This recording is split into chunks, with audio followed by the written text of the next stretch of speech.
Hello everyone, welcome to my channel. I am Paneeksha Bhardwaj. तो आज के लेक्चर में हम क्लास 10th की एसएसटी के सिविक्स का chapter number 3 that is democracy and diversity, ये इस चैप्टर का फर्स्ट वीडियो रहेगा। इससे पहले मैंने 2 चैप्टर्स जो हैं वो सिविक्स के कंप्लीट करवाए हैं। जिन्होंने वो वीडियोस नहीं देखी हैं तो पहले मैं उनको यही सजेस्ट करूँगी कि आप मेरे चैनल पे जाइए। वहाँ पे आपको एक प्लेलिस्ट मिलेगी 10th क्लास की पॉलिटिकल साइंस करके, 10th class political science civics करके एक प्लेलिस्ट मिलेगी। वहाँ पे जाइए और जितना भी मैंने आज तक का आपके पॉलिटिकल साइंस का, हिस्ट्री का, जियोग्राफी का जितना भी मैंने पढ़ाया है, आपको वहाँ पे सारी जो वीडियोस हैं वो मिल जाएंगी। ठीक है, तो चलिए स्टार्ट करते हैं। चैप्टर को स्टार्ट करने से पहले आपको डेमोक्रेसी एंड डाइवर्सिटी का मतलब पता होना चाहिए। ठीक है, डेमोक्रेसी का मतलब होता है लोकतंत्र, जहाँ पे गवर्नमेंट जो है वो लोगों के लिए, लोगों के द्वारा और लोगों के हित के लिए जो है वो बनाई जाती है। ठीक है, एंड डाइवर्सिटी का मतलब होता है भिन्नता। भिन्नता वो किसी भी फॉर्म में हो सकती है। ठीक है, यहाँ पे आप डाइवर्सिटी और differences both are different things, ये चीज़ें जो है ये मैं आपको आगे क्लियर करवाऊंगी, क्योंकि इसी के ऊपर एक पूरा टॉपिक भी है आपका।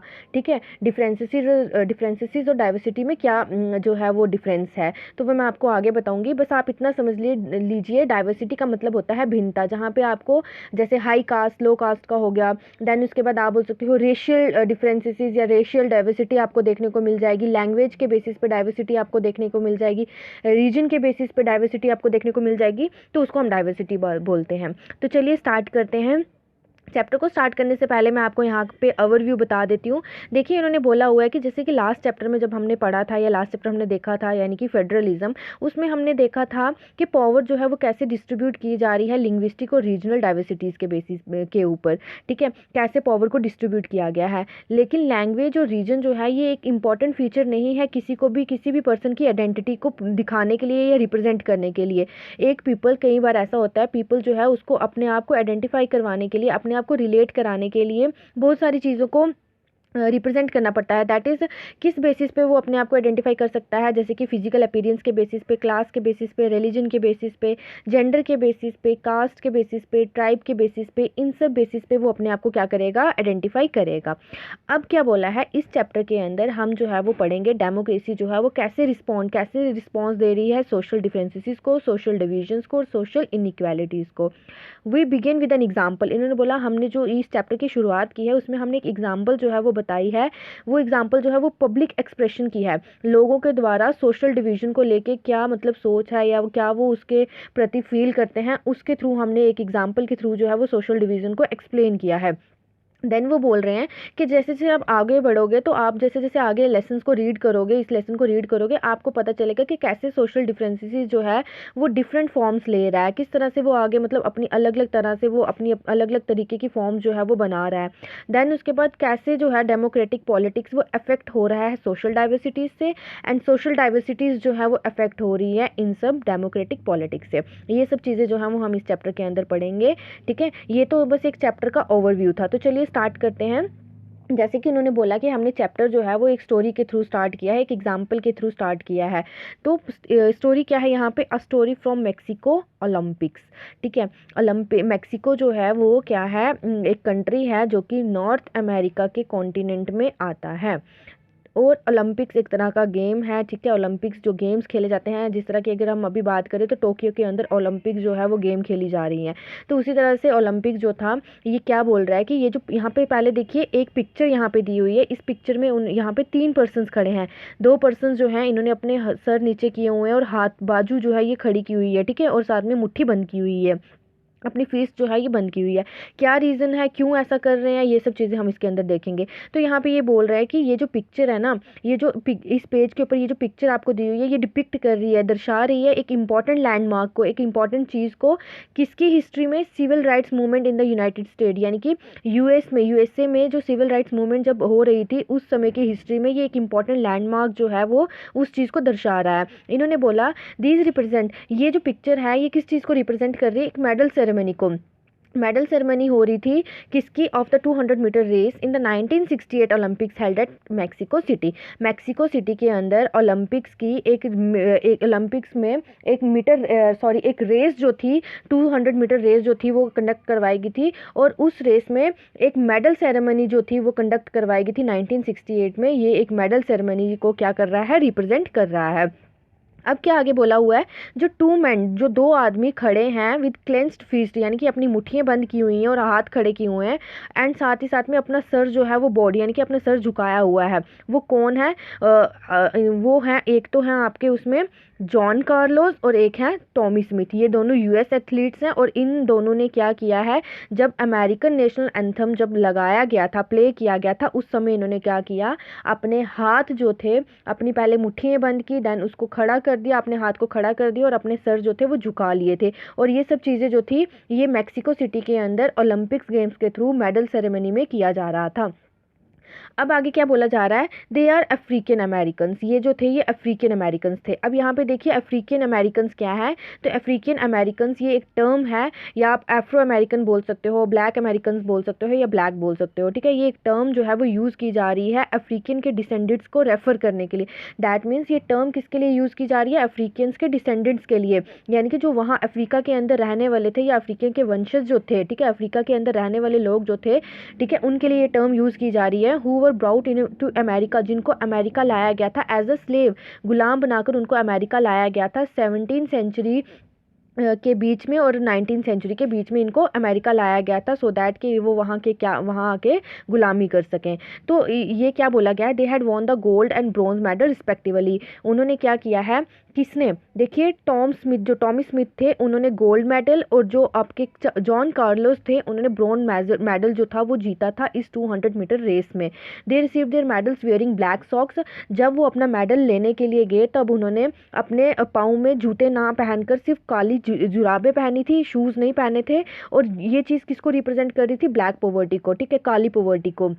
दैट मीन्स के जो काले लोग या आप बोल सकते हो जो अफ्रीकन पीपल्स अमेरिका में लाए गए थे एज अ स्लेव, वो क्या कर रहे थे वहाँ पे, मतलब बहुत ही गरीबी की ज़िंदगी जी रहे थे, उनके साथ बहुत अत्याचार किया जा रहा था, डिस्क्रिमिनेशन की जा रही थी। दैट इज़ वाई ये उस चीज़ को रिप्रेजेंट कर रहे थे कि अमेरिका के अंदर उनके साथ बहुत ही बदसलूकी हो रही है। तभी वो क्या कर रहे थे, जब वो मेडल अपना रिसीव करने गए तो उन्होंने शूज़ ना पहनकर सिर्फ सॉक्स पहनी, काली सॉक्स पहनी, जो कि किस चीज़ को रिप्रेजेंट कर रही थी, ब्लैक पॉवर्टी को। देन उसके बाद ये बोल रहा है विद दिस गेस्चर, इस गेस्चर के साथ दे यू ट्राई टू ड्रॉ, वो क्या करना चाहते थे इस चीज़ के थ्रू, वो क्या करना चाहते थे, अपनी अटेंशन जो था वो इंटरनेशनल अटेंशन जो था वो उस चीज़ को ड्रॉ करना चाहते थे। दैट मीन्स कि लोगों को बताना चाहते थे कि कैसे यूनाइटेड स्टेट यानी कि अमेरिका के अंदर उनके साथ रेशियल डिस्क्रिमिनेशन की जा रही है। रेशियल डिस्क्रिमिनेशन का मतलब क्या होता है कि रंग के भेद पे, रंग भेद के बेसिस पे उनके साथ जो था वो भेदभाव किया जा रहा था। इस चीज़ को वो दुनिया के सामने लाना चाहते थे।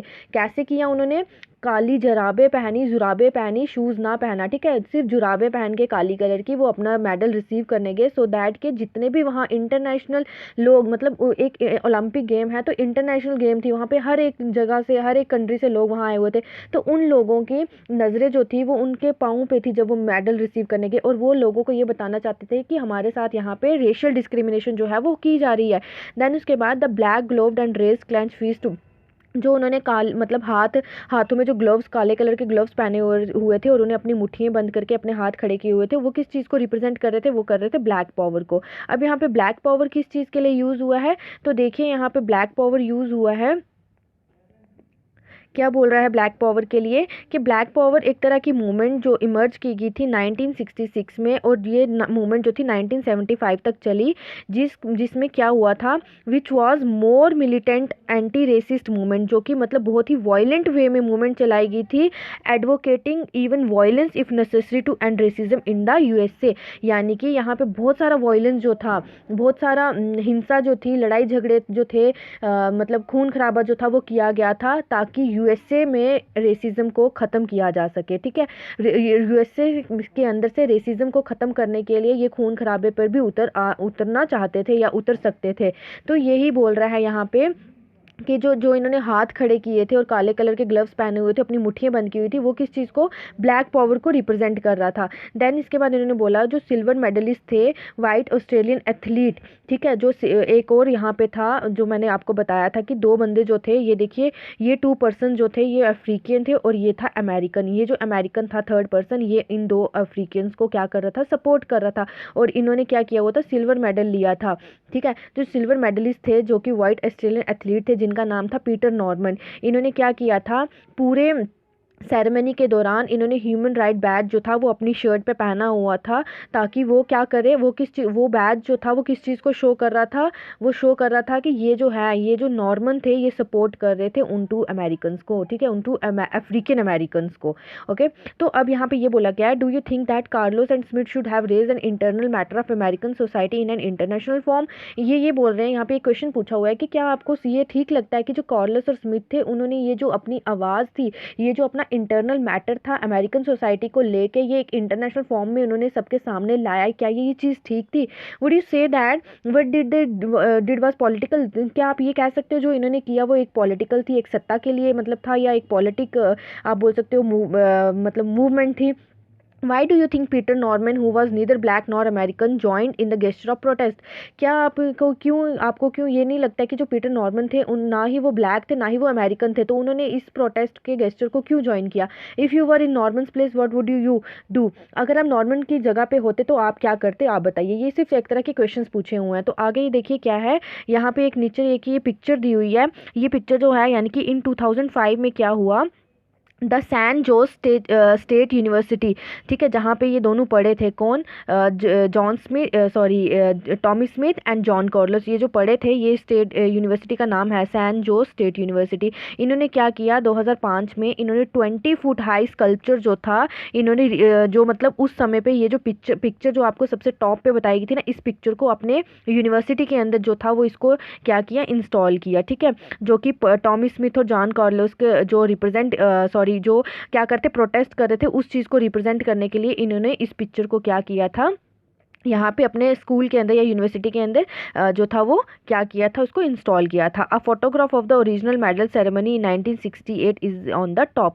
यही चीज़ मैंने आपको बोली कि ये जो उस समय पे 1968 में जो civil right movement in United State में जो उस हिस्ट्री को रिप्रेजेंट कर रहा था, उस चीज़ को इन्होंने यहाँ पे स्कूल के अंदर मतलब क्या किया है, डिपिक्ट किया है, ये इंस्टॉल किया है। देन आगे देखिए क्या बोला जा रहा है, ये जो इंटरनेशनल ओलंपिक एसोसिएशन थी, इन्होंने क्या किया, कार्लोस को और स्मिथ को गिल्टी फील करवाया। उन्होंने बोला कि भाई आपने क्या किया है, ओलंपिक स्पिरिट यानी कि ओलंपिक के गेम्स को के रूल्स को वायलेट किया है, ठीक है, एक पॉलिटिकल स्टेटमेंट बनाकर। उनके मेडल जो थे वो भी उनसे वापस ले लिए गए। Back home they were subjected a lot of criticism, जब वो वापस घर गए तो उनको बहुत सारे क्रिटिसिज्म फेस करना पड़ा, बहुत सारी मतलब लोगों से बातें सुनने पड़ी। नॉर्मन जो था उसको भी इस एक्शन के लिए बहुत सफ़र करना पड़ा। Was not included on in the Australian team for the next Olympic, और नॉर्मन को और ऑस्ट्रेलियन टीम में नेक्स्ट ओलंपिक गेम्स के लिए जो था वो वापस नहीं रखा गया, ठीक है। बट देयर एक्शन, लेकिन जो उनका एक्शन था, जो भी उन्होंने हरकत की थी, उसने बहुत सारी मतलब इंटरनेशनल अटेंशन जो थी उसको अचीव कर ली थी सिविल राइट मूवमेंट्स के दौरान यूएसए के अंदर। रिसेंटली जो सैन जोस थे, जिनको सैन हुज के नाम से जो है वो सैन हुज प्रोनाउंस किया जाता है, स्टेट यूनिवर्सिटी, यही चीज़ मैंने अभी आपको बता दी है कि उन्होंने क्या किया था, वो उनके वहाँ के पहले के पढ़ने वाले स्टूडेंट्स थे, कौन, स्मिथ और कार्लोस, ये वहाँ पे पढ़ चुके हैं उस यूनिवर्सिटी के अंदर, स्टेट यूनिवर्सिटी के अंदर, ठीक है, ये वहाँ के स्टूडेंट्स रहे हैं। इनको जो था वहाँ पे सम्मान मिला और उनके स्टैचूज़ जो थे वो यूनिवर्सिटी के कैंपस के अंदर जो थे वो इंस्टॉल किए गए। देन नॉर्मन जो था वो 2006 में मर गया, एंड स्मिथ एंड कार्लोस जो थे वो पाल बियर्स एट हिज फ्यूनरल। उनके साथ क्या हुआ, यानी कि उन्होंने क्या किया, कार्लोस ने और स्मिथ ने, जब नॉर्मन मर गया 2006 में, तो इन्होंने वहाँ पे एज अ पालन पोषण, ठीक है, उसके फ्यूनरल पे उनका जो डेथ का जो भी ओकेजन था या डेथ का जो भी मतलब चल रहा था, ठीक है, उनके वहाँ पे उन्होंने मतलब लोगों को खाने पिलाने में या लोगों के साथ पालन पोषण करने में उनकी हेल्प की। देन उसके बाद क्या है, origin of social differences. Origin जो है सोशल डिफरेंसेस का ओरिजिन जो था ये कैसे हुआ, इसके बारे में अब हम देखेंगे। तो देखिए ये जो सोशल डिफरेंसेस होते हैं ना, ये मोस्टली बेस्ड होते हैं accident of birth. Accident of birth क्यों बोला गया है यहाँ पे?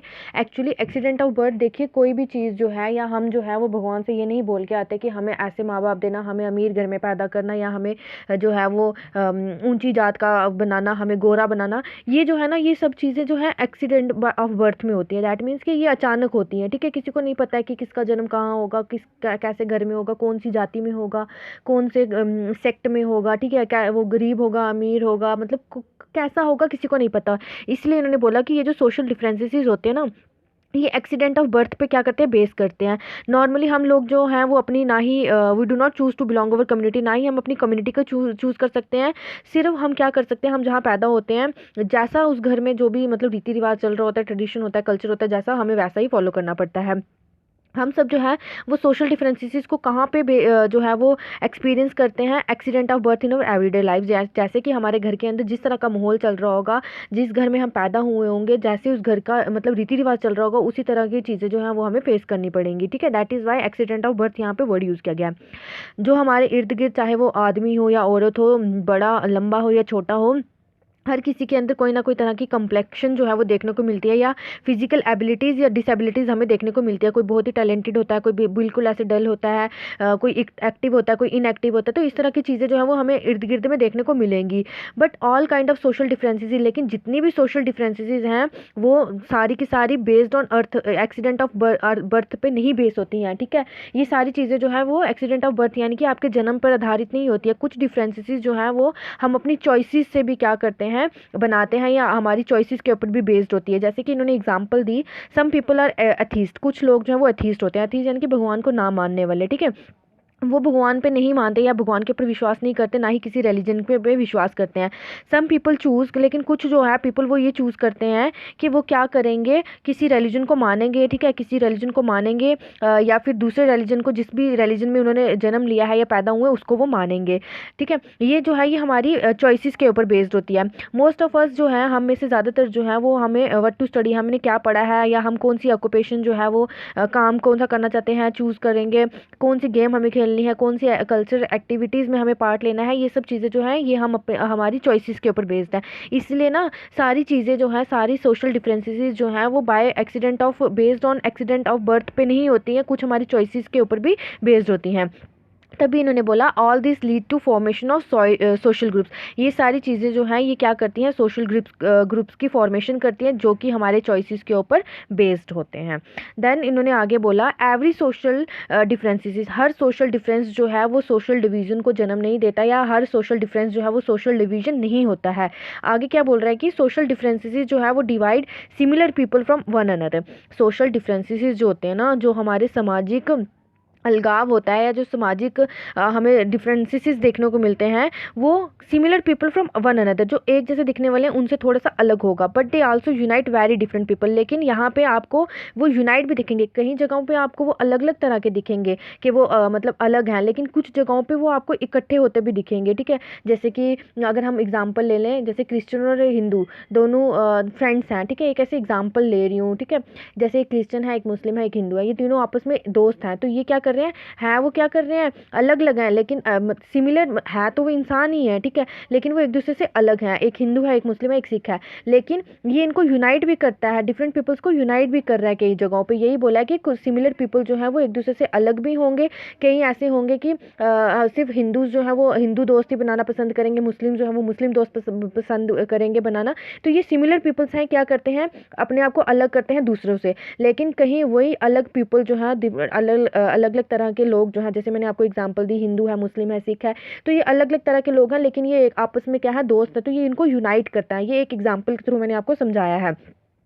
फिर उन्होंने बोला लोग जो डिफरेंट सोशल ग्रुप से बिलोंग करते हैं, वो अपने डिफरेंसेस और सिमिलैरिटीज़ को भी क्या करते हैं, शेयर करते हैं, या उनको भी क्या करते हैं, फॉर्म करते हैं। इन द इंस्टेंस अबव, जैसे कि ऊपर बात हमने एग्जांपल पढ़ी थी, या हमने स्टोरी पढ़ी थी, कार्लोस एंड स्मिथ जो थे वो सिमिलर थे, एक दूसरे से मतलब एक जैसे ही थे। बहुत जो थे अफ्रीकन अमेरिकन थे। अफ्रीकन अमेरिकन क्यों बोला गया, क्योंकि इनको अफ्रीका से लाया गया था और अमेरिका में इनको स्लेव बना दिया था, मतलब स्लेव बना के रखा गया था। तो ये दोनों सेम थे, लेकिन जो नॉर्मन था, जो कि अमेरिकन था या वाइट था, वो उनसे अलग था, लेकिन वो फिर भी उनको सपोर्ट कर रहा था। But they were also all similar in other ways, they were all athletes who stood against racial discrimination. यहाँ पे क्या बोला है कि जैसे कार्लोस और स्मिथ जो थे ये अफ्रीकन अमेरिकन थे, और नॉर्मन जो था वो उनसे अलग था, वो वाइट था, लेकिन इन तीनों ने क्या किया, आपस में मिले, ये तीनों एथलीट्स थे, इन्होंने सिर्फ इस चीज़ को याद रखा कि ये दोनों तीनों क्या है, प्लेयर्स हैं, और ये क्या हुए, तीनों इकट्ठे खड़े हुए रेशियल डिस्क्रिमिनेशन के अगेंस्ट। उसी तरह से मैंने जैसे आपको एग्जांपल दी कि हिंदू मुस्लिम सिख, ठीक है, तीनों अलग अलग कम्युनिटी के हैं, लेकिन वो क्या कर रहे हैं, अलग हैं, डिफरेंट हैं, लेकिन वो यूनाइट हो रहे हैं। और वहीं पे सिमिलर लोग जो हैं वो डिवाइड हो रहे हैं, जैसे हिंदू हो गए, मुस्लिम्स हो गए, वो अपने अपने रिलीजन को ज़्यादा इंपॉर्टेंस दे रहे हैं। तो उसी तरह से यहाँ पे बताया गया है। तो आगे क्या बोल रहे हैं, ये बहुत ही फेयर होता है कॉमन पीपल के लिए कि वो सेम रिलीजन से बिलोंग करें। यही चीज़ मैंने आपको अभी बता दी, to feel that they do not belong to the same community. Same religion से तो वो बिलोंग कर रहे हैं, जैसे अगर हिंदूज़ की बात कर लें, ठीक है, वो बोलते हैं हायर और लोअर कास्ट का जो कंसेप्ट है, सेम ही हिंदू रिलीजन से ही बिलोंग करें, लेकिन हायर और लोअर कास्ट का जो कंसेप्ट है वो क्रिएट कर देते हैं। उनकी कास्ट और सेक्स जो है वो डिफरेंट होता है, इसी वजह से वो अपने आप को क्या करते हैं, एक दूसरे से अलग कर देते हैं। It is also possible for people from different religions to have the same caste and feel close to each other। वहीं पे ये बोल रहे हैं कि डिफरेंट रिलीजन्स के लोग जो हैं वो क्या करते हैं, सेम कास्ट या मतलब एक दूसरे को अपने करीब मानते हैं। यानी कि जैसे एग्जांपल दी थी मैंने, हिंदू मुस्लिम सिख अलग अलग तरह के अलग अलग रिलीजन से हैं, लेकिन अपने आप को अच्छे दोस्त हैं, अपने आप को अच्छा मतलब एक फ्रेंड समझते हैं, अपने आप को क्लोज समझते हैं। वो उसी तरह से rich and poor person from the same family, ठीक है, अगर एक हम मतलब एक फैमिली की बात करें, तो एक फैमिली जो है, रिलेटिव जो है वो अमीर है, और एक रिलेटिव जो है वो गरीब है। तो जो रिच वाले पर्सन्स होंगे या रिच फैमिली के जो लोग होंगे, वो पुअर फैमिली के लोगों से किसी भी तरह का रिलेशन नहीं रखना चाहेंगे, वो उनको अपने आप से अलग समझेंगे। तभी इन्होंने बोला thus we all have more than one identity and can belong to more than one social group. इसीलिए यही चीज़ें जो हैं, हम सबकी एक से ज़्यादा आइडेंटिटीज़ होती हैं, और हम लोग जो हैं वो एक ग्रुप से ज़्यादा सोशल ग्रुप जो है वो उसमें क्या करते हैं, अपने आप को मतलब मानते हैं। We have different identities in different context. हम लोगों की डिफरेंट डिफरेंट आइडेंटिटीज़ जो है हमें देखने को मिलती हैं डिफरेंट कंटेक्स्ट के अंदर, ठीक है। तो आज के लिए हम स्टूडेंट्स इतना ही रखते हैं। नेक्स्ट टॉपिक हमारा आ जाएगा overlapping and cross cutting differences, ये हम नेक्स्ट में पढ़ेंगे। यहाँ तक अगर आपको कोई डाउट है या कुछ समझ नहीं आया तो आप मुझे पूछ सकते हैं, कमेंट सेक्शन में अपने कमेंट्स डाल दीजिएगा, मैं आपके वहाँ पे कमेंट्स क्लियर आपके डाउट्स क्लियर कर दूँगी कमेंट्स के थ्रू। तो आज का सेशन कैसा रहा ये भी आप मुझे कमेंट में ज़रूर बताइएगा, और अगर आपको मेरी वीडियो पसंद आई है तो आप इसे अपने दोस्तों के साथ शेयर करिएगा, वीडियो को लाइक करिएगा, एंड चैनल को सब्सक्राइब करना ना भूलिए। Thank you and have a wonderful day.